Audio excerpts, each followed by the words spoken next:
بسم اللہ الرحمن الرحیم۔ السلام علیکم، میں شائستہ زاہد۔ آج ہمارا دوسرا لیکچر ہے اسلامک اسٹڈیز کے بارے میں۔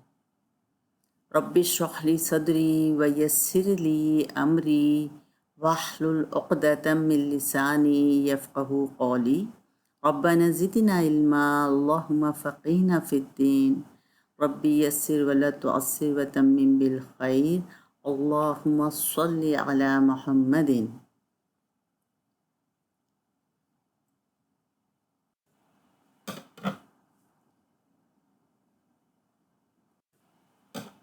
ہم نے اپنے پچھلے لیکچر میں اللہ تعالیٰ کی ذات بابرکات کے بارے میں جانا تھا، اور ہم نے اللہ تعالیٰ کے نام کو بھی پڑھنا سمجھا تھا کہ اس کا ذاتی نام کیا ہے، اور اللہ تعالیٰ کی جو ہستی ہے اس نے ہمیں تخلیق کیا ہے، اور اس کے بعد اس نے اپنے کرم اور رحمت کی بنا پر ہمارے لیے قرآن پاک کو آپ صلی اللہ علیہ وسلم پر نازل فرمایا۔ اور جب حضرت جبرائیل امین علیہ السلام جو تھے آپ صلی اللہ علیہ وسلم کے اوپر پہلی وحی لے کر آئے تو وہ کیا تھی؟ وہ سورہ علق کی ابتدائی 5 آیات تھی، اور اس کی پہلی آیت کیا تھی؟ اقرأ بسم ربک الذی خلق، پڑھ اپنے رب کے نام سے جس نے تجھے پیدا کیا۔ پڑھ اپنے رب کے نام سے، کیا چیز پڑھ؟ کیا پڑھتے ہیں ہم اپنے رب کے نام سے؟ ہم وہ کتاب پڑھتے ہیں جس کو قرآن مجید کہا جاتا ہے، دا ہولی قرآن، وہ عظیم الشان کتاب جس کے اندر اللہ تعالیٰ نے انسان کی زندگی کے لیے تمام اور ہر پہلوؤں سے ہدایات رکھ دی، اس کو نازل فرمایا اور اس کے بارے میں کہا پڑھ۔ اب اس کتاب کے بارے میں اللہ تعالیٰ نے کیا فرمایا؟ سورہ مائدہ آیت 48 میں، وَأَنزَلْنَا إِلَيْكَ الْكِتَابَ بِالْحَقِّ مُصَدِّقًا لِمَا بَيْنَ يَدَيْهِ، اور ہم نے اس کو نازل کیا ہے آپ کی طرف، یعنی آپ محمد صلی اللہ علیہ وسلم کی طرف کتاب کو نازل کیا ہے حق کے ساتھ، مُصَدِّقًا لِمَا، جو کہ تصدیق کرتی ہے بین یدیہ، جو پہلے سے کتابیں موجود ہیں سامنے اہل کتاب کے، کیونکہ قرآن پاک سب سے لیٹسٹ ایڈیشن ہے الہامی کتابوں کا۔ اس سے پہلے جتنی بھی کتابیں تھیں ان سب کے اندر جو بھی احکامات اللہ تعالیٰ نے دیے تھے وہ ان کے ماننے والے، جب ان کے انبیاء چلے گئے، جس نبی پر وہ نازل ہوئی وہ گزر گئے، تو ان کے پیروکاروں نے آہستہ آہستہ کر کے ان کے اندر تبدیلیاں لاتے گئے ان تبدیلیاں، اور اس کی وجہ سے اصل جو احکامات تھے ان کی صورت مسخ ہو گئی، ان میں تحریف ہو گئی، وہ تبدیل ہو گئے، تو اصل صورت میں اللہ تعالیٰ کے احکامات موجود نہیں تھے۔ اس لیے اللہ تعالیٰ نے اب آخری کتاب قرآن مجید کو نازل فرمایا اور آپ صلی اللہ علیہ وسلم کو بتایا کہ یہ جو کتاب ہم نے آپ کے اوپر نازل کی ہے یہ حق کے ساتھ نازل کی گئی ہے، اور یہ تصدیق کر رہی ہے پہلی کتابوں کی، جو کچھ ان کے اندر تھا ان سب کی یہ تصدیق کرتی ہے۔ اب اس کتاب کو لانے کی ضرورت کس لیے پیش آئی؟ اس لیے کہ وہ ساری تبدیلیاں ہو چکی تھیں اور وہ پیروکاروں نے تبدیلیاں کر دی تھیں، ان کے ماننے والوں نے، فالوورز نے، تو اللہ تعالیٰ نے اب اس کتاب کے لیے ایسا انتظام فرمایا کہ اس کو کوئی تبدیل نہ کر سکے، اور اس کے بارے میں قرآن پاک میں سورہ ہجر آیت 9 میں کیا فرمایا؟ اِنَّا نَحْنُ نَزَّلْنَا الذِّکْرَ، بے شک ہم ہی اس ذکر کو، اس قرآن کو نازل کرنے والے ہیں، وَإِنَّ لَهُ لَحَافِظُونَ، اور ہم ہی اس کی حفاظت کرنے والے ہیں۔ اور اللہ تعالیٰ نے اعلان کر دیا ہے کہ اب اس کے اندر کوئی تبدیلی نہیں کر سکتا، کوئی بگاڑ پیدا نہیں کر سکتا، ہم اس کی حفاظت خود کریں گے، اور اس کے زیر زبر پیش کی حفاظت بھی اللہ تعالیٰ نے آج تک اس طرح کی کہ ہم بھی دیکھ رہے ہیں کہ 1400 سال گزر جانے کے باوجود قرآن اسی طرح اپنی اصلی حالت میں موجود ہے، اور وہ قرآن وہ کتاب ہے جو کہ اللہ تعالیٰ نے ازل میں ہی، جس طرح آج ہمارے سامنے موجود ہے، شروع ہی میں جب کہ کائنات کی تخلیق ہو رہی تھی، اس کو ایز اٹ از مرتب کر کے، جیسے کہ اب بھی ہمارے سامنے ہے، اس کو مرتب کروا کے اور اسے پہلے آسمان پر محفوظ فرما دیا تھا، اور پھر آپ صلی اللہ علیہ وسلم کی بعثت کے بعد وقتاً فوقتاً اللہ تعالیٰ نے اپنی حکمت کے ساتھ اس کو مختلف وقتوں میں نازل فرمایا۔ اب یہ کتاب جو ہے بہت ہی بابرکت کتاب ہے، بہت ہی بڑی کتاب ہے، بہت ہی روشن کتاب ہے، ایک معجزاتی کتاب ہے۔ اس کے بارے میں اللہ تعالیٰ کیا فرماتے ہیں؟ سورہ انعام آیت 155 میں وَهَذَا كِتَابٌ أَنزَلْنَاهُ مُبَارَكٌ، یہ وہ کتاب ہے جو کہ ہم نے نازل کی ہے، وہ بابرکت ہے، ایک مبارک بابرکت کتاب نازل کی گئی ہے۔ فَاتَّبِعُوهُ، پس اس کی سب پیروی کیجیے، جو اس کے ماننے والے ہیں کیا کریں؟ وہ اس کی پیروی کریں۔ پیروی کیا ہوتی ہے؟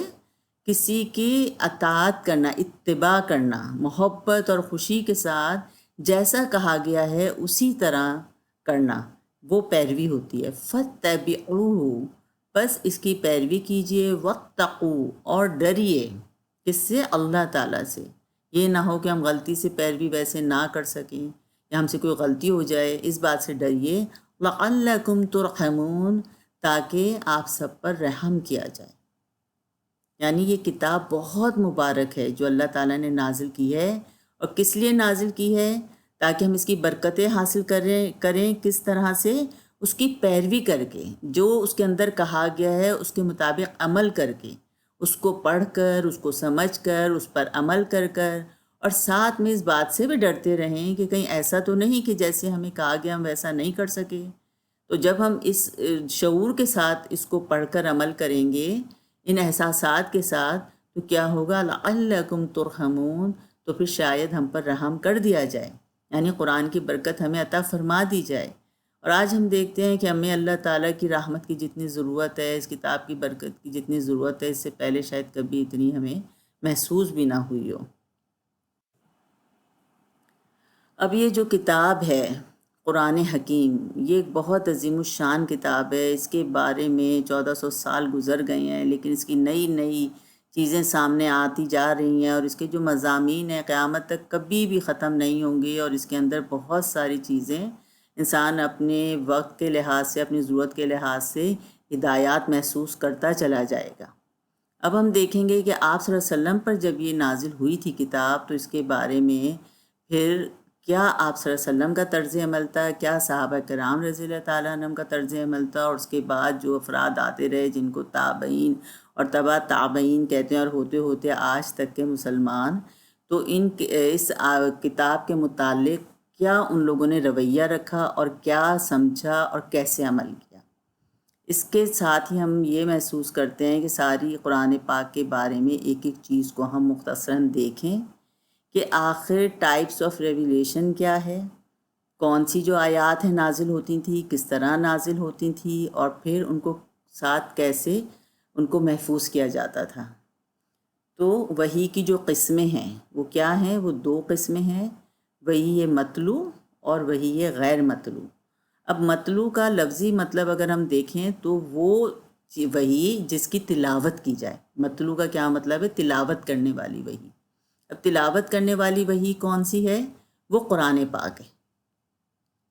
وہ قرآن پاک جو ہے وہ بالکل جس طرح سے آپ صلی اللہ علیہ وسلم پر نازل ہوا، حضرت جبرائیل امین لے کر آئے، اور وہ قریش کی قرات پہ وہ نازل ہوا، اور اسی طرح سے اس کا پڑھنا ضروری ہے۔ یعنی کس طرح؟ کہ جس طرح ان کے ایکسنٹ ہوتا تھا، جو زیر زبر پیش ہوتا تھا، جو مخارج ہوتے تھے، اس کے اندر پڑھنا، وہ کیا ہے؟ وہ قرآن پاک ہے۔ اسی لیے قرآن پاک کو اسی طرح سے پڑھنا جیسا کہ آپ صلی اللہ علیہ وسلم نے پڑھا، اور انہوں نے جبرائیل علیہ السلام کو سنایا، اور آپ صلی اللہ علیہ وسلم سے صحابہ کرام رضی اللہ تعالیٰ عنہم نے سیکھا، اور آج تک امت اس کو اسی طرح سے سیکھ رہی ہے۔ اس کا پڑھنا فرض ہے، اور اس کے علاوہ پڑھنا غلط اور حرام ہے۔ دوسری وحی کون سی ہے؟ وہ ہے وحی غیر مطلوع۔ اس میں کیا آتا ہے؟ وہ حدیث اور سنت، اس کی بھی حفاظت ویسے ہی ضروری ہے۔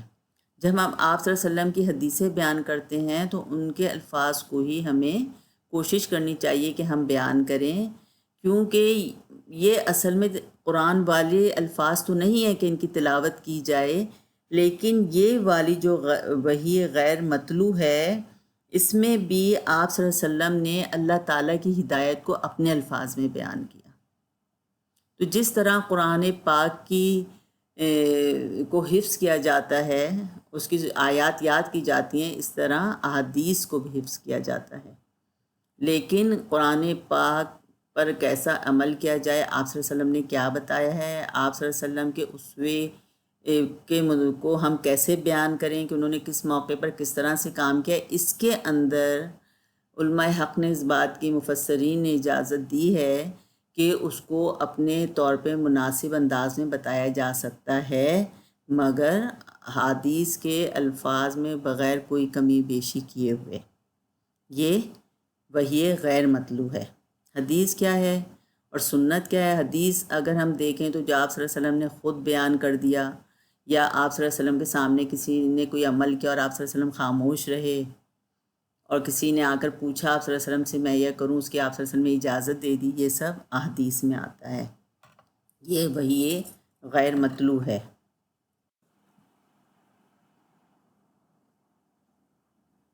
اب جیسا کہ میں نے ابھی آپ کو ذکر کیا، اللہ تعالیٰ نے ازل ہی میں، شروع ہی میں کائنات بنانے کے ساتھ ہی قرآن پاک کو اسی طرح مرتب کر کے، جیسا کہ آج ہمارے ہاتھوں میں ہے، پہلے آسمان پر محفوظ فرما دیا تھا۔ اور پھر ان کی آیات کو جب اللہ تعالیٰ نے ضروری سمجھا تو پیارے نبی محمد صلی اللہ علیہ وآلہ وسلم پر ان کو نازل فرمایا۔ اس وقت 23 سال کے عرصے میں، جب آپ صلی اللہ علیہ وسلم پر 40 سال کی عمر میں نبوت آئی، آپ نبی بنائے گئے، تو 13 سال آپ مکہ مکرمہ میں رہے، اس کو ہم کہتے ہیں مکی زندگی۔ اور جب وہاں سے ہجرت کر کے مدینہ گئے تو وہ 10 سال مدنی زندگی کے تھے ہجرت کے بعد۔ تو آپ صلی اللہ علیہ وسلم کے وصال تک 23 سال کی جو مدت تھی، اس میں وقتاً فوقتاً اللہ تعالیٰ نے جب ضرورت محسوس کی تو ان آیات کو نازل کیا۔ اور ضرورت کیسے محسوس ہوئی کہ آپ صلی اللہ علیہ وسلم سے آ کے کسی نے سوال کیا، اس معاشرے میں اس وقت کوئی چیزوں کے بارے میں کسی نے جاننا چاہا، اور لوگوں کے ذہن میں خواہش پیدا ہوئی کہ ہمیں پتہ چلے کہ یہ چیزیں کیسے تھیں، تو اسی وقت پھر اللہ تعالیٰ نے ان کے مطابق، خواہش کے مطابق ان کے اوپر اس طرح کی آیات نازل فرما دی۔ جیسے کہ آپ صلی اللہ علیہ وسلم سے یہودیوں نے، کفار اور مشرکین جو تھے مکہ کے، ان سے کہا کہ آپ صلی اللہ علیہ وسلم سے پوچھئے کہ کیا اصحاب کہف کا کیا واقعہ ہے، اور حضرت موسیٰ اور خضر کا کیا واقعہ ہے، اس کے بارے میں پوچھئے، تاکہ آپ کو پتہ چل جائے کہ یہ سچے نبی ہیں کہ نہیں۔ تو اس وقت پھر جب آ کر آپ صلی اللہ علیہ وسلم سے پوچھا گیا تو اس وقت اللہ تعالیٰ نے سورہ کہف کی آیات نازل فرمائیں۔ تو اس لیے جب ضرورت محسوس ہوئی اللہ تعالیٰ کے اپنے علم کے لحاظ سے اور بتدریج، اور اس کی ایک حکمت یہ بھی تھی کہ چونکہ اگر ایک ساتھ سارا قرآن پاک 30 پاروں پر جو مشتمل ہے ایک ساتھ دے دیا جاتا تو اس پر عمل کرنا بہت مشکل ہو جاتا، تو تاکہ اس لیے بھی بتدریج گریجولی نازل فرمایا گیا تاکہ لوگ عادی ہو جائیں، اس کو سمجھ لیں۔ اس عرصے میں جتنا وقفہ دیا گیا ہے، ایک ایک آیات کے نازل ہونے کے درمیان کا جو وقت ہے، ایک آیت نازل ہوئی یا سورت نازل ہوئی یا کچھ آیات نازل ہوئی، پھر کچھ وقفہ رہا، تو اس عرصے میں آپ صلی اللہ علیہ وسلم نے ان کو اچھی طرح صحابہ کرام رضی اللہ تعالیٰ نے ان کو سکھایا، سمجھایا، پڑھایا اور عمل کرنا بتایا، اور وہ اس طرح اس کے عادی ہوتے گئے۔ تو یہ اللہ تعالیٰ کی بہت بڑی حکمت تھی کہ 23 سال کے عرصے میں پورے قرآن پاک کو نازل فرمایا۔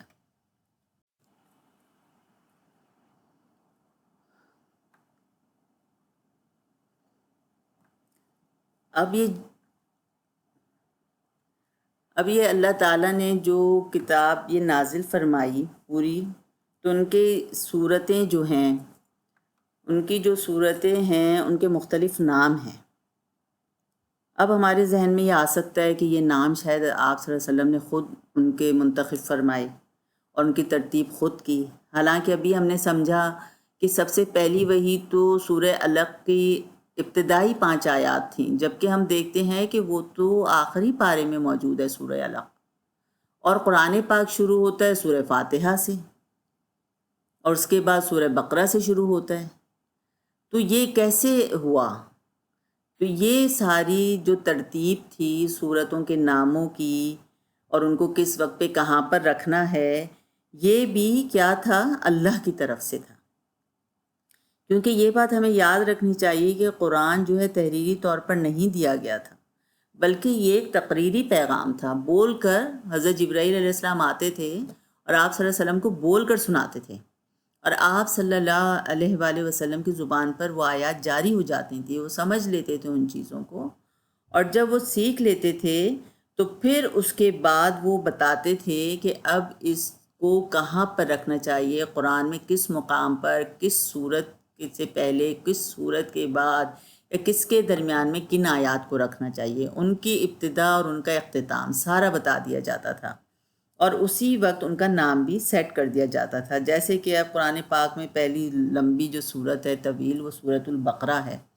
اب اس کے نام سورۃ البقرہ یہ کیسے رکھا کہ اس کے اندر چونکہ بقرہ کا ذکر کیا گیا تھا، یہ ایک علاماتی طور پر نام رکھ دیے گئے، اور یہ اللہ کی طرف سے ہوتے تھے، اللہ کے اذن سے ہوتے تھے۔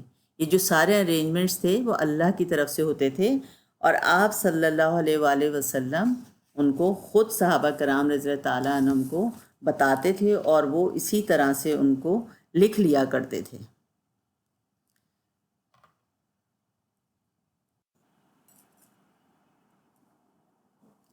اب جب اس مختلف صحابہ کرام مختلف چیزوں کے اوپر الگ الگ جگہ پر الگ الگ وقتوں پہ قرآن کی آیات کو لکھتے رہتے تھے، تو یہ آپ صلی اللہ علیہ وسلم کے وصال کے بعد اس کی کتابت کی گئی۔ یہ اس صورت میں نہیں تھا۔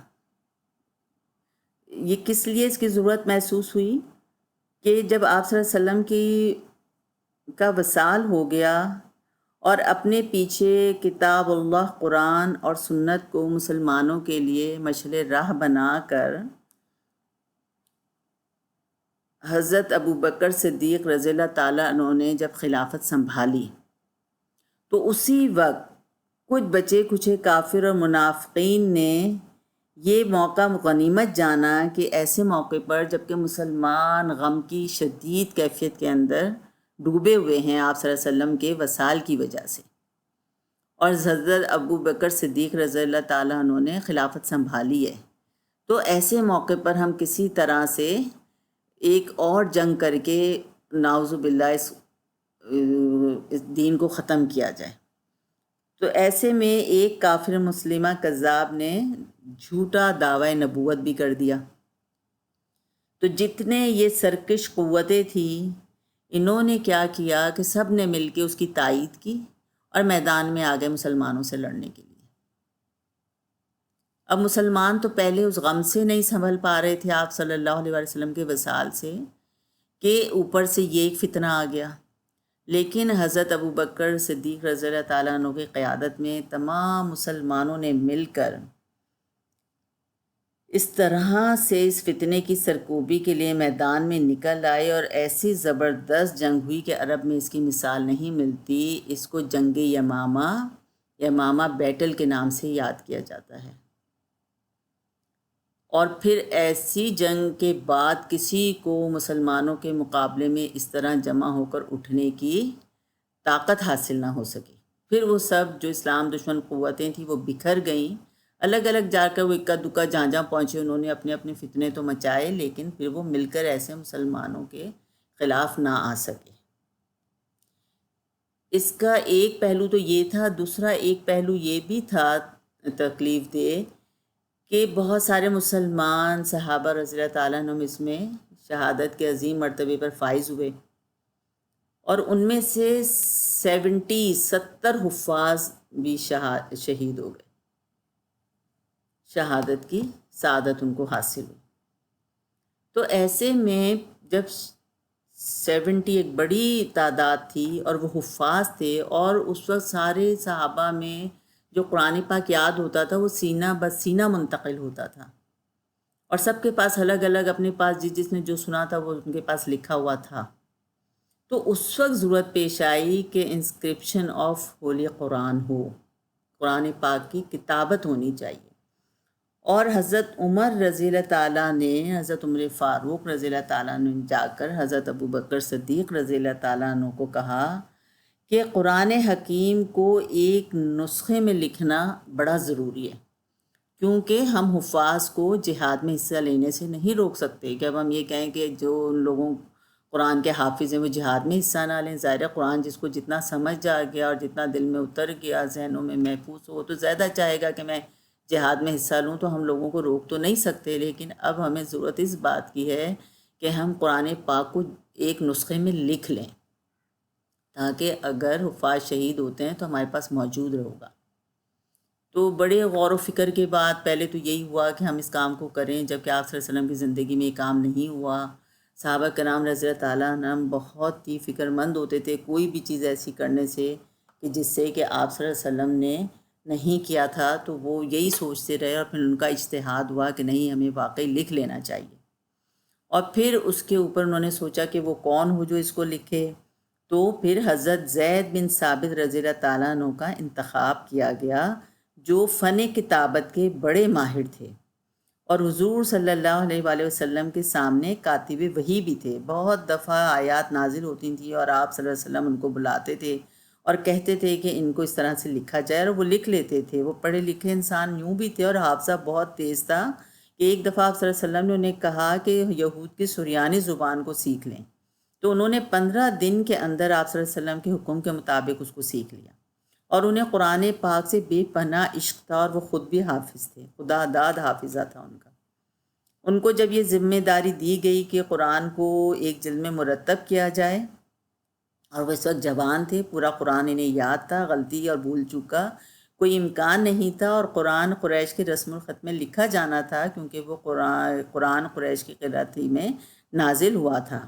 اور حضرت زید بن ثابت رضی اللہ تعالیٰ عنہ کی قرات بھی قریش ہی کی تھی، اس لیے ان سے زیادہ موضوع کوئی دوسرا فرد نہ تھا۔ اور حضرت صدیق اکبر رضی اللہ تعالیٰ عنہ نے کہا بھی کہ تمہاری دیانت اور اہلیت میں کوئی شبہ نہیں، پھر یہ کہ تم رسول اللہ صلی اللہ علیہ وسلم کے کاتب وحی بھی رہے ہو، تو تم نے حضور صلی اللہ علیہ وسلم سے خود سن کر لکھا ہے، اس لیے اجزائے قرآن کو جمع کرو اور اسے ایک نسخے میں لکھو۔ مگر وہ اس کو کس طرح سے بیان کرتے ہیں حضرت زید بن ثابت رضی اللہ تعالیٰ عنہ کہ جب یہ فرض ان کے سپرد کیا گیا تو وہ کہنے لگے کہ اگر اس فرض کے بجائے مجھے پہاڑ اٹھا کر منتقل کرنے کا حکم دیا جاتا تو میں اسے آسان سمجھتا۔ بہرحال پھر اعلان عام کر دیا گیا کہ جس صحابی نے بھی براہ راست آپ صلی اللہ علیہ وسلم سے سن کر قرآن کا کچھ حصہ لکھا ہے تو اسے پیش کرے، اور ان کو سنتے ہی جو مختلف چیزوں پر قرآن لکھا ہوا تھا سب اسے لے کر آئے۔ اس کے ساتھ حفاظ قرآن کی ایک جماعت بھی بٹھا دی گئی مدد کرنے کے لیے۔ اگرچہ حضرت زید رضی اللہ عنہ خود بہترین حافظ تھے، لیکن جب بھی کوئی صحابی پیش کرتا لکھی ہوئی آیات تو پوچھتے کہ اس نے یہ خود سنی کی تھی حضور صلی اللہ علیہ وسلم سے، تو وہ کہتے ہاں، تو پھر ان کے ساتھ کم از کم 2 حفاظ کی اس پہ گواہی بھی لیتے اور پھر اس کو تحریر کرتے تھے۔ اور اس طرح قرآن پاک کو ایک جلد میں قلم بند کیا، اور پھر وہ نسخہ جو ایک جلد میں بنا دیا گیا حضرت ابو بکر صلی اللہ علیہ وسلم کو سپرد کر دیا گیا، اور اس کا اعلان کر دیا گیا کہ جس کسی کو قرآنی نسخہ نقل کرنا ہے وہ اس سے نقل کرے۔ اور اس کے بعد حضرت ابو بکر رضی اللہ تعالیٰ عنہ کے بعد وہ نسخہ حضرت عمر فاروق رضی اللہ تعالیٰ عنہ کے پاس آ گیا، اور حضرت عمر فاروق رضی اللہ تعالیٰ عنہ کے پاس سے پھر وہ ان کی صاحبزادی ام المومنین حفصہ رضی اللہ تعالیٰ عنہ کے پاس محفوظ کر دیا گیا۔ اب حضرت عثمان رضی اللہ تعالیٰ عنہ کا دور خلافت آیا، جب حضرت عمر رضی اللہ عنہ کے بعد تو دور دور کے علاقے فتح ہو چکے تھے، اور اسلام بہت علاقوں میں پھیل چکا تھا، اور خود عرب میں بھی مختلف قبیلوں کے لہجے مختلف تھے۔ مگر جب عرب سے باہر اشاعت اسلام ہوئی اور اسلام کا اپنا حلقہ بہت وسیع ہو گیا، تو ایک مرتبہ حضرت حذیفہ رضی اللہ تعالیٰ عنہ عراق اور ایران کی شمالی سرحدوں تک جہاد میں شرکت کے لیے گئے، اور انہوں نے دیکھا کہ مسلمان مختلف لہجوں میں قرآن کی تلاوت کر رہے ہیں، اور اس کی وجہ سے ان کے اندر اختلافات آ رہے ہیں، کیونکہ ان کو کچھ صحابی منع کرتے تھے کہ بھئی یہ تو اس قرأت میں نازل نہیں ہوا، یہ تو قریش کے لہجے میں نازل ہوا ہے، اور وہ جو وہاں کے غیر عرب لوگ تھے وہ دوسرے انداز سے پڑھتے تھے، تو اندیشہ تھا کہ ان میں کہیں بہت اختلافات نہ پیدا ہو جائیں۔ وہاں سے یہ صورتحال دیکھ کر آپ وہ آئے اور حضرت عثمان رضی اللہ تعالیٰ عنہ سے کہا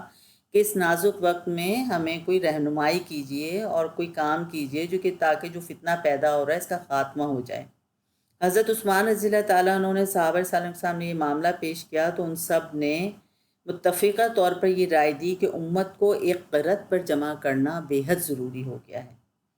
پھر حضرت عثمان رضی اللہ تعالیٰ عنہ نے صدیقی جو مرتب کیا گیا تھا نسخہ حضرت حفصہ رضی اللہ عنہ سے منگوا لیا اور حضرت زید بن ثابت کو حکم دیا کہ اس کی نقلیں تیار کی جائیں، اور ان کی مدد کے لیے صحابہ کرام صلی اللہ علیہ وسلم کی ایک جماعت مقرر کی گئی تاکہ نسخوں میں کوئی معمولی سا فرق بھی نہ ہو، تاکہ قرآن حکیم کی قرأت قریش کی قرأت کے مطابق کی جائے، اور جہاں کتابت میں اختلاف ہو تو قریشی رسم الخط کے مطابق لکھا جائے، کیونکہ قرآن قریش کی قرأت میں ہی نازل ہوا ہے۔ پھر ان کی نقلیں ہر صوبے میں بھیج دی گئیں، اور ساتھ میں یہ بھی ملتا ہے روایات میں کہ ایک ایک حافظ بھی ساتھ بھیجا گیا جو پڑھ کر ان صوبے میں بتاتا تھا کہ قرآن کو اس طرح سے پڑھنا ہے، اور یہ بھی حکم دے دیا گیا کہ اس کے خلاف اگر کوئی نسخہ لکھا گیا ہے تو اسے ضائع کر دیا جائے۔ یہی وجہ ہے کہ حضرت عثمان غنی رضی اللہ تعالیٰ عنہ کو یہ کارنامہ انجام دینے پر جامع القرآن کا لقب دیا گیا، اور یہ بہت بڑا اہم کام اس وقت کیا گیا۔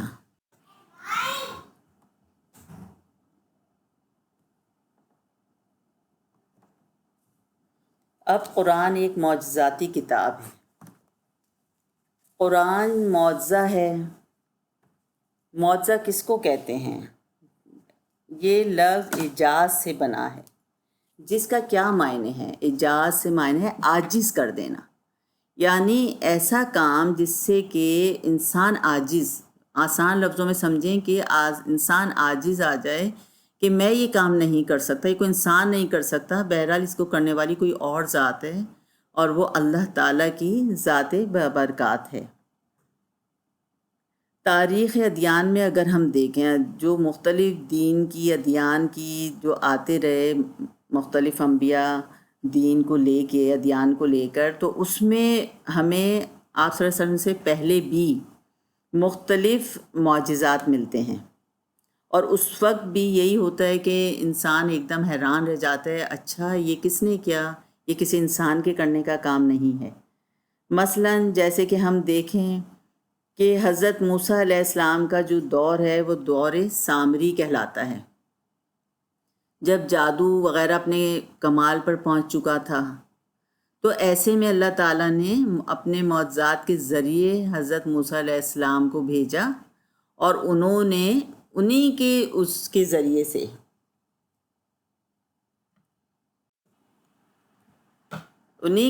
سے انہوں نے معجزہ دکھا کر اور ان پر ثابت کیا کہ اصل قوت اور طاقت اللہ تعالیٰ کی ہے۔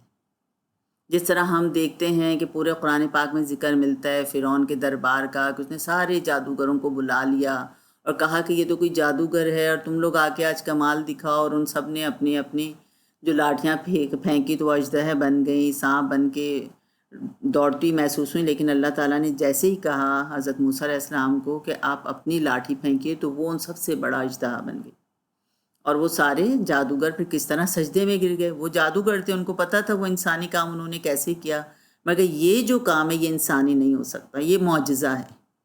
تو اس وقت اللہ تعالیٰ نے پیریڈ آف سامری میں کیا بتایا کہ اللہ تعالیٰ کے اذن سے کیسے اس جادو کو حضرت موسیٰ علیہ السلام نے ختم کیا۔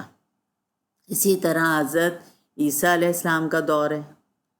حضرت عیسیٰ علیہ السلام کا دور کیا کہلاتا تھا؟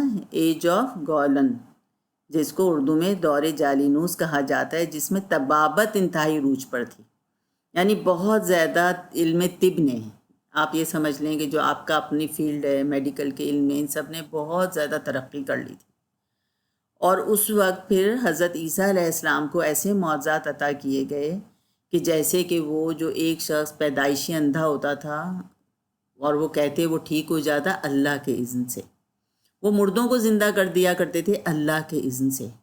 ایک پرندہ بناتے اور اس میں پھونک مارتے اور اللہ کے اذن سے وہ اڑنا شروع ہو جاتا تھا۔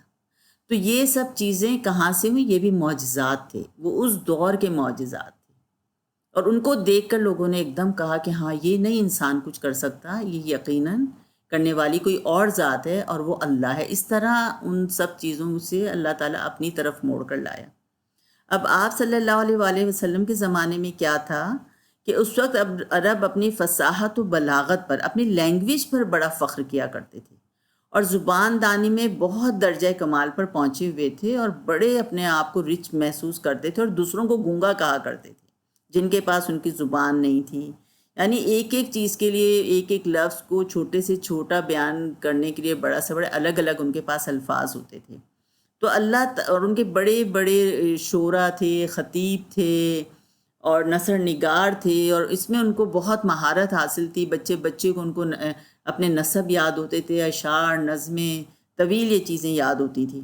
تو ایسے میں اللہ تعالیٰ نے ان کے کمال فن کو شکست دینے کے لیے حضور نبی کریم صلی اللہ علیہ وسلم کو قرآن کا معجزہ دیا، جسے سن کر عرب کے سارے شعراء اور خطیب کہنے پر مجبور ہو گئے، ما ھذا قول البشر، یہ تو کسی بشر کا کلام ہو ہی نہیں سکتا، بات ہو ہی نہیں سکتی، یہ واقعی کوئی اور ہے جس کا یہ کلام ہے۔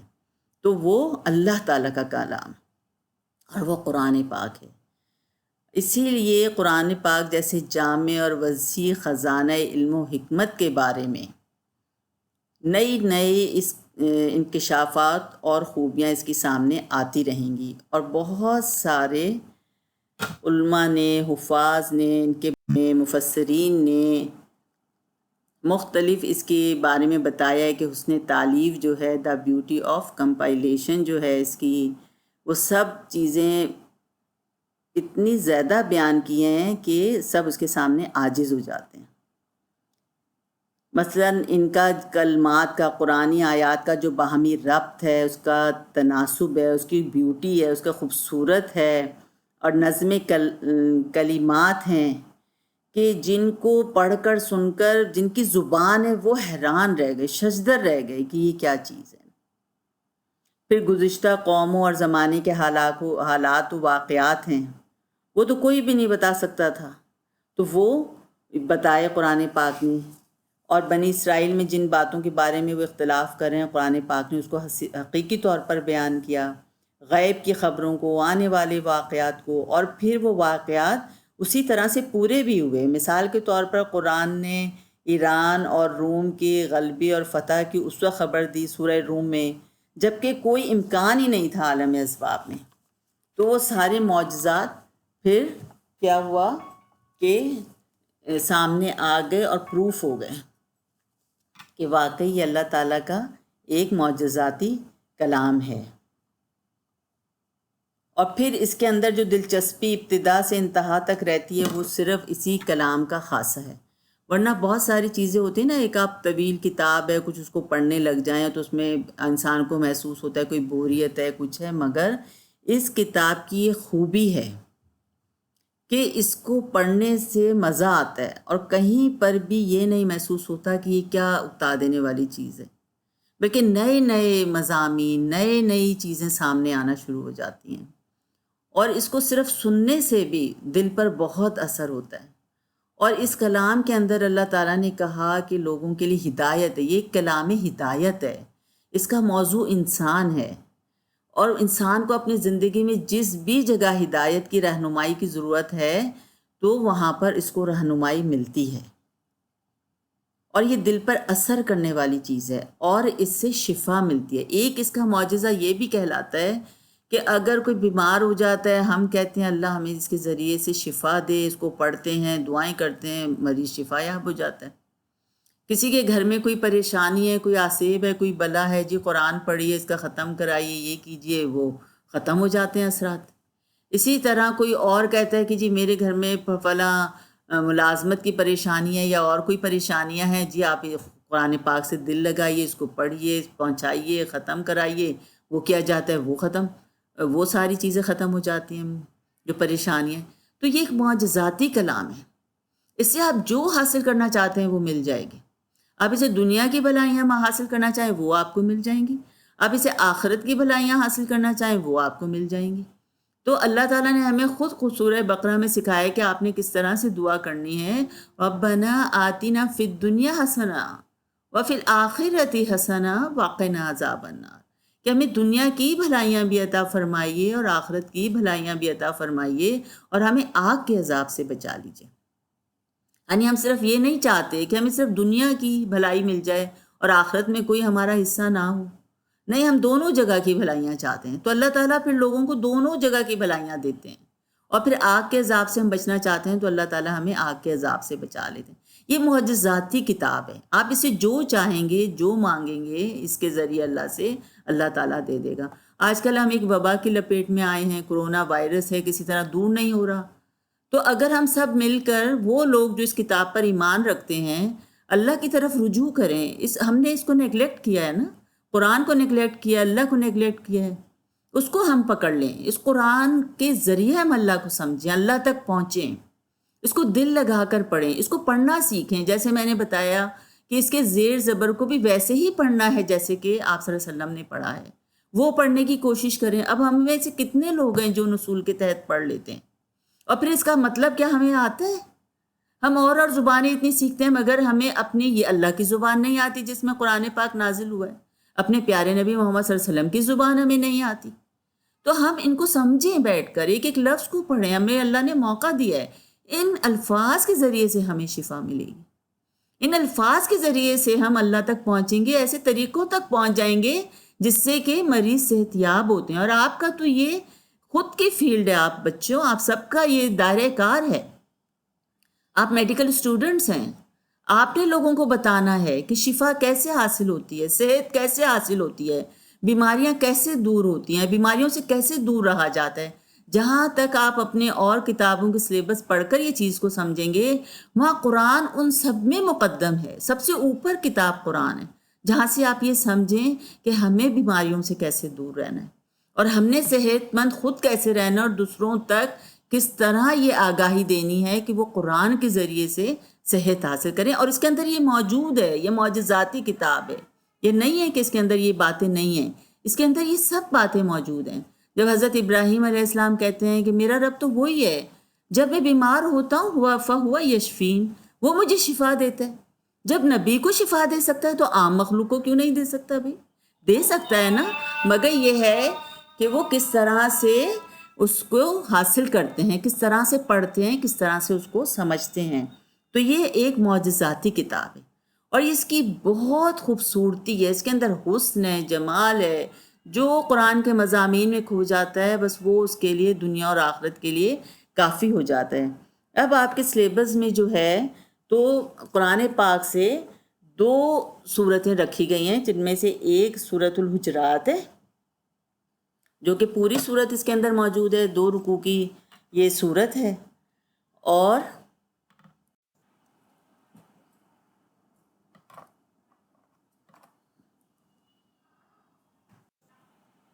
جی یہ سورۃ الحجرات ہے، یہ 2 رکوع ہیں اس کے اندر اور 18 اس کی آیات ہیں. اور ایک آخری رکوع سورۃ الفرقان کا اس کے اندر موجود ہے. ویسے تو پورا قرآن ہی بہت زیادہ اہم ہے. قرآن کی جو ایک ایک آیت ہے، جو ایک ایک حرف، ایک ایک لفظ ہے، وہ بھی بہت اہم ہے اور ہر صورت بہت اہم ہے. لیکن خاص طور پر چونکہ آپ کے سلیبس میں یہ 2 صورتیں رکھی گئی ہیں تو ہم اس پر آج پہلے سورۃ الحجرات پر بات کرتے ہیں. بہت اہم صورت ہے، بہت زیادہ اہم صورت ہے یہ، اور یہ مدنی صورت ہے. مدنی صورت کن کو کہتے ہیں؟ جو ہجرت کے بعد آپ صلی اللہ علیہ وسلم پر مدینہ، جب آپ صلی اللہ علیہ وسلم ہجرت کر گئے، جب آپ پر نازل ہوئیں جو آیات، جو صورتیں، ان کو مدنی کہتے ہیں. اور جب آپ صلی اللہ علیہ وسلم 13 سال مکہ میں رہے اور اس وقت جو وہ نازل ہوئیں تو ان کو مکی صورتیں کہتے ہیں. سورۃ الحجرات جو ہے اس کا ایک نام سورہ اخلاق بھی کہا جاتا ہے. روایات میں یہ آتا ہے اس کو سورۃ الاخلاق بھی کہتے ہیں. یعنی اس میں کہ بہت سارے اخلاقیات سکھائے گئے ہیں 2 رکوع کے اندر اور 18 آیات کے اندر. آج ہم ان 18 آیات میں سے چند آیات کو سمجھتے ہیں. بسم اللہ الرحمن الرحیم. یا ایھا الذین آمنو، اے لوگو جو ایمان لائے ہو۔ اب اس کا جو شروع ہے نا، یہ بہت زیادہ اہم ہے۔ جب قرآن پاک میں اللہ تعالیٰ اس طرح سے مخاطب کرتے ہیں نا کہ یا ایھا الذین آمنو، اے وہ لوگو جو ایمان لائے ہو، تو اس کا مطلب ہے کہ آگے ایمان لانے والوں کو کوئی بہت اہم حکم دیا جا رہا ہے جس پر کہ انہیں عمل کرنا ہے۔ ابھی آیت ہے نا فَاتَّبِعُوهُ، کہ آپ اس کی پیروی کریں لعلکم ترحمون، تاکہ آپ پر رحم کیا جائے، یعنی اس کو مانیں، اس کو اوبے کریں تو اللہ تعالیٰ کی رحمت آپ کے اوپر برسے گی۔ تو یہاں ابھی اللہ تعالیٰ کے مختلف انداز ہیں نا، آپ نے قرآن پاک پڑھا ہی ہوا ہے، آپ پڑھتے ہی ہیں، رمضان میں بھی پورا ہی پڑھتے ہیں اور ویسے بھی پڑھتے رہتے ہیں۔ کہیں اللہ تعالیٰ ذکر کہتے ہیں یا ایھا الناس، کہیں اللہ تعالیٰ کہتے ہیں یا ایھا الکافرون، لیکن جب بھی جہاں پر یہ الفاظ ہیں نا یا ایھا الذین آمنو، اے وہ لوگو جو ایمان لائے ہو، تو آگے بہت اہم حکم ہے جس کو لازمی ہمیں ماننا ہے۔ تو یہاں پر اللہ تعالیٰ پہلی آیت میں کیا حکم دے رہے ہیں؟ یا ایھا الذین آمنو لا تقدموا، نہیں آپ تقدیم کیجئے، نہیں پیش قدمی کیجئے، نہیں بڑھیے بین یدی اللہ و رسولہ، اپنے اللہ اور اس کے رسول کے آگے مت بڑھ جائیے۔ تو قدمو یعنی قدم سے ہے، پیر جیسے قدموں پہ کھڑے ہوتے ہیں نا، یعنی آپ ان سے آگے مت چلیے، ان سے آگے نہیں ہوئیے۔ اس کا کیا مطلب ہے کہ جب آپ کے سامنے کوئی حکم آ جاتا ہے، آپ ایمان لانے والے ہیں اللہ پر، اس کے رسول محمد صلی اللہ علیہ وسلم پر، اس کی کتابوں پر، تو جیسے آپ کو کہا جا رہا ہے ایز اٹ از آپ ویسے ہی کیجیے، اس سے آگے مت پیش قدمی کیجیے، لا تقدم، اس سے آگے مت بڑھیے۔ اب اس کی مثال دیکھیں، بالکل ایسی ہے، کسی بھی چیز میں مت بڑھیے۔ یہ مطلب نہیں ہے کہ صرف آپ کہیں کہ میں کوئی، اب اللہ تعالیٰ نے کہا ہے کہ جی نمازیں آپ نے وقت پر ادا کرنی ہیں، تو آپ کہیں کہ نہیں میں تو اب دوسرے وقت میں بھی ادا کر لیتا ہوں، تو اس کی بھی بہت ساری آگے ہم نماز والی چیپٹر میں سمجھیں گے کہ کیا کیا صورتیں ہیں کہ نماز کب سے کب تک پڑھی جا سکتی ہیں۔ یا ایک انسان کہے کہ نہیں میرا تو دل ہی نہیں چاہتا کہ میں پڑھوں نماز، تو وہ نہ پڑھے، تو شاید اس کا یہ مطلب ہے کہ نہیں میں نے اس بات کو مانا کہ میں نے نماز نہیں پڑھنی، تو یہ ہے کہ اللہ کے آگے پیش قدمی نہ کریں، اللہ کے رسول محمد صلی اللہ علیہ وسلم کے آگے پیش قدمی نہ کریں۔ صرف اسی بات میں نہیں ہے کہ آپ ایک نہیں چیز کر رہے ہیں، بلکہ جو چیزیں کر رہے ہیں اس میں بھی آپ نے صرف اتنا کرنا ہے جو اتنا کہ اللہ اور اس کے رسول محمد صلی اللہ علیہ وسلم نے آپ کو بتایا ہے۔ مثال کے طور پر جب ہم جاتے ہیں حج کے لیے بھی جاتے ہیں، عمرے کے لیے جاتے ہیں، ہم طواف کرتے ہیں تو اس کے 7 چکر بتائے نا آپ صلی اللہ علیہ وآلہ وسلم نے کر کے۔ اب ایک انسان سوچے کہ جی میں 8 کر لیتا ہوں محبت میں اللہ کی، کیا ہوا میں تو 9 کر لیتا ہوں، میں تو اچھی چیز کر رہا ہوں، کون سی بری چیز کر رہا ہوں؟ لیکن وہ نہیں قبول ہوگی۔ کیا قبول ہوگا؟ جیسا کہ آپ صلی اللہ علیہ وآلہ وسلم نے کیا، اور آپ صلی اللہ علیہ وآلہ وسلم نے وہ اللہ کی اذن سے کیا۔ اب آپ کہیں کہ جی میں 4 رکعتیں صبح جو فجر کی فرض ہیں وہ تو 2 فرض ہیں، تو یہ تو مجھے کم لگ رہے ہیں، تو چلے میں آج 3 پڑھ لیتا ہوں، 4 پڑھ لیتا ہوں۔ نماز ہی ہے نا، کیا فرق پڑتا ہے؟ میں تو اللہ کو خوش کر رہا ہوں۔ لیکن نہیں، ہمیں 4 نہیں پڑھ سکتے ہم، اس لیے کہ ہمیں اللہ تعالیٰ نے حکم دیا ہے کہ ویسا ہی کرو جیسا کہ محمد صلی اللہ علیہ وآلہ وسلم نے کیا ہے، اور انہوں نے ہمیں کیا کر کے دکھایا کہ فجر میں ہم نے 2 فرض پڑھنے ہیں 2 سنتوں کے بعد، تو ہم 2 فرض ہی پڑھیں گے۔ اب وہ تو ایک نیکی کا کام ہے۔ اب اسی طرح جیسے کہ اب ہم کہیں کہ جی روزہ رکھنا ہے، میں نے رمضان کے پورے روزے رکھ لیے، چلے میں عید والے دن بھی روزہ رکھ لیتا ہوں، یہ بھی نیکی کا ایک کام ہے۔ لیکن آپ صلی اللہ علیہ وآلہ وسلم نے اس کو منع فرمایا کہ اس دن شیطان روزہ رکھتا ہے، نہ رکھیں آپ، تو وہ نیکی نہیں کاؤنٹ ہوگی ہماری۔ اسی طرح جیسے زکوٰۃ کہا گیا کہ کیا ہے، جتنی ہم نے زکوٰۃ کا ایک نصاب مقرر کیا گیا نا 2.5%، جس کو کہتے ہیں 2.5%، ہم نے زکوٰۃ دینی ہے۔ اب ایک شخص کہے کہ میں تو اللہ کی راہ میں زیادہ دینا چاہ رہا ہوں، تو بھی میں 3% کر دیتا ہوں، تو نہیں، آپ کی وہ 2.5% ہی زکوٰۃ ہوگی، باقی آپ صدقہ و خیرات کیجیے۔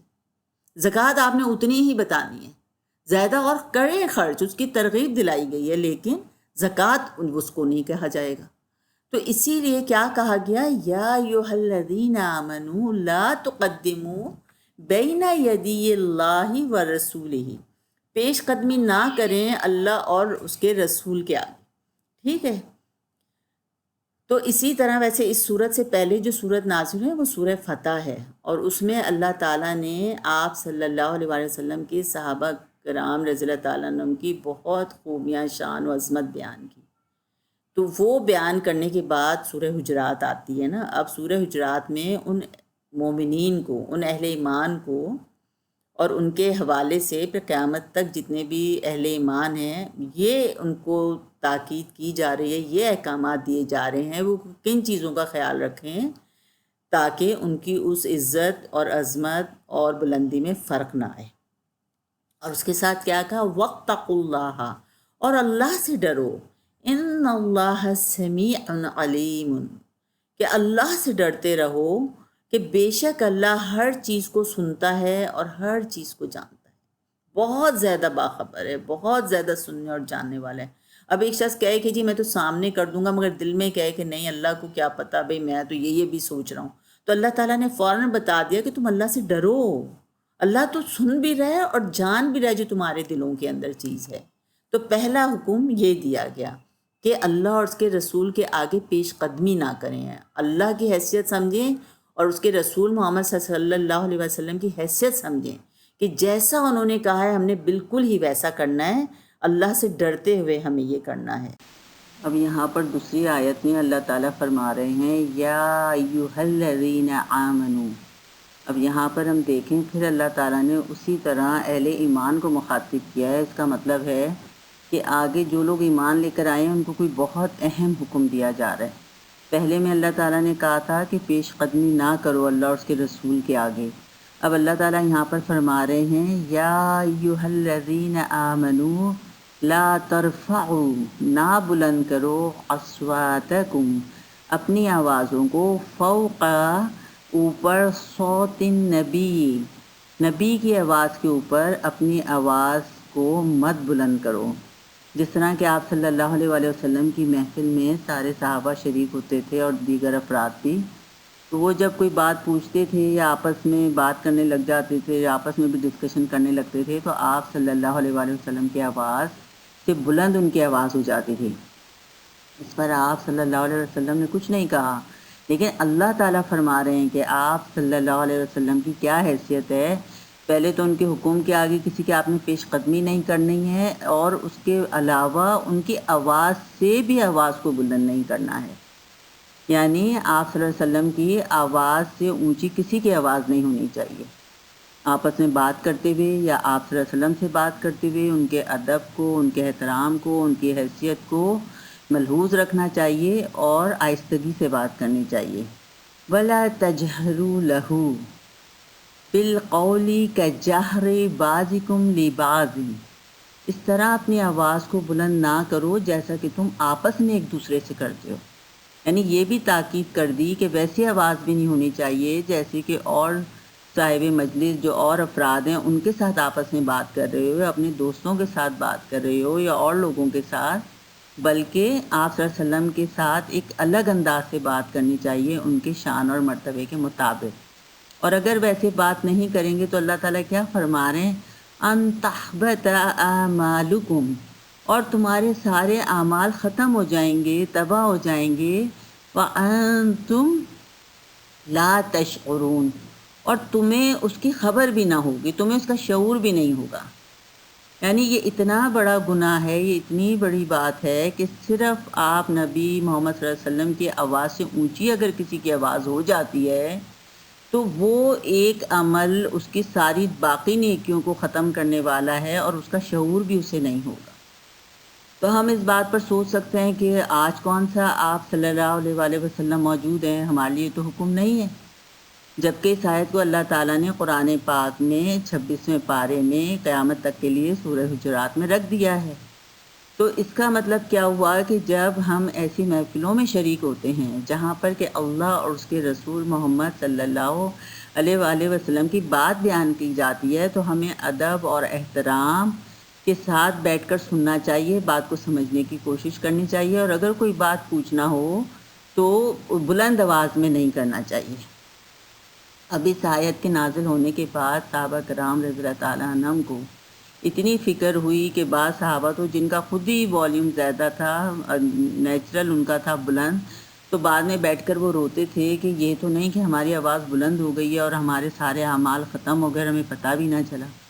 اور پھر اس کے بعد آ کر آپ صلی اللہ علیہ وسلم کی محفلوں میں جب وہ بیٹھتے تھے تو اتنی آہستگی سے بات کرتے تھے کہ ایک دفعہ بات کرنے پہ تو بات سمجھ نہیں آتی تھی اور دوبارہ ان سے پوچھنا پڑتا تھا۔ یعنی وہ اتنا ادب اور احترام ان کے دلوں میں تھا کہ جیسے یہ آیت نازل ہوئی اس کے اوپر انہوں نے اپنی ساری چیزوں کو درست کر لیا۔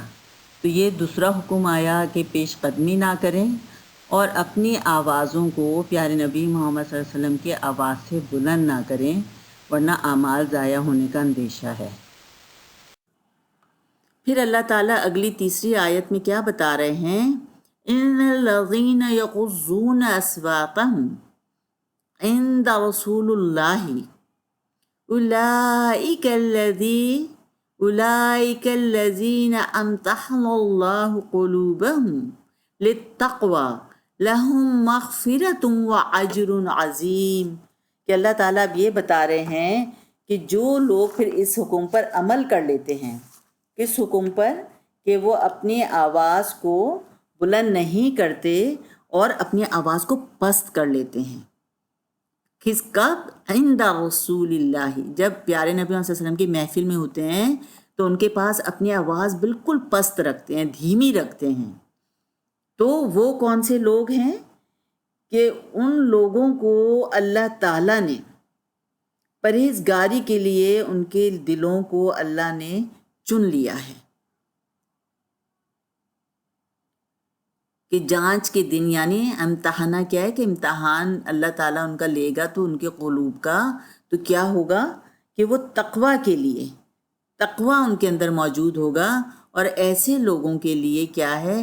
لہم مغفرۃ، ان کے لیے معافی ہے، واجر عظیم، اور بہت بڑا اجر ہے ان کے لیے جنہوں نے آپ صلی اللہ علیہ وسلم کے سامنے اپنی آوازوں کو پست کر لیا۔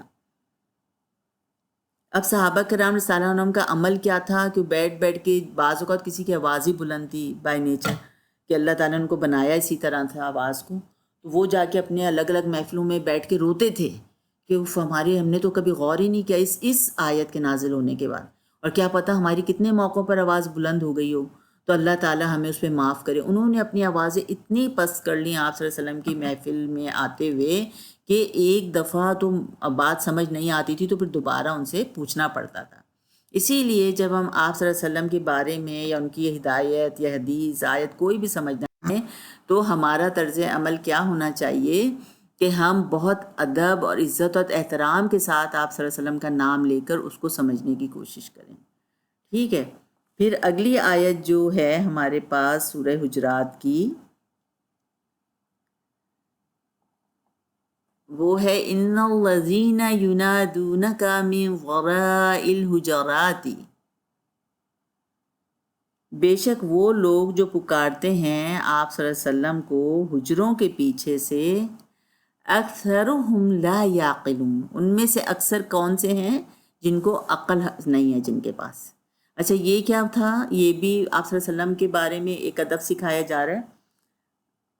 وہاں پر ایسا ماحول ہی تھا اس وقت عرب کا کہ جب وہ یہ سسٹم سب ہمارے یہاں ہے نا کہ ہم بیل دیتے ہیں یا فون کرتے ہیں، سب کچھ ہیں، تو وہاں پر جب کسی کے یہاں جاتے تھے تو بآواز بلند باہر سے آواز دیتے تھے کہ میں آپ سے ملنا آیا ہوں، آپ باہر آ جائیے۔ حجرات کیا کہتے ہیں؟ گھروں کو نا، ان کے گھروں سے جہاں وہ رہتے تھے، حجروں کو، کمرے جو ان کے ہوتے تھے، تو ان کے سامنے آ کے، تو عام لوگوں کے لحاظ سے تو یہ طریقہ صحیح تھا، لیکن آپ صلی اللہ علیہ وسلم کا جو شان اور مرتبہ تھا اس کے لحاظ سے یہ طریقہ صحیح نہیں تھا۔ تو اللہ تعالیٰ نے یہاں پر پھر کیا کہا کہ بے شک وہ لوگ جو آپ کو حجروں کے پیچھے سے پکارتے ہیں ان میں سے اکثر عقل نہیں رکھتے۔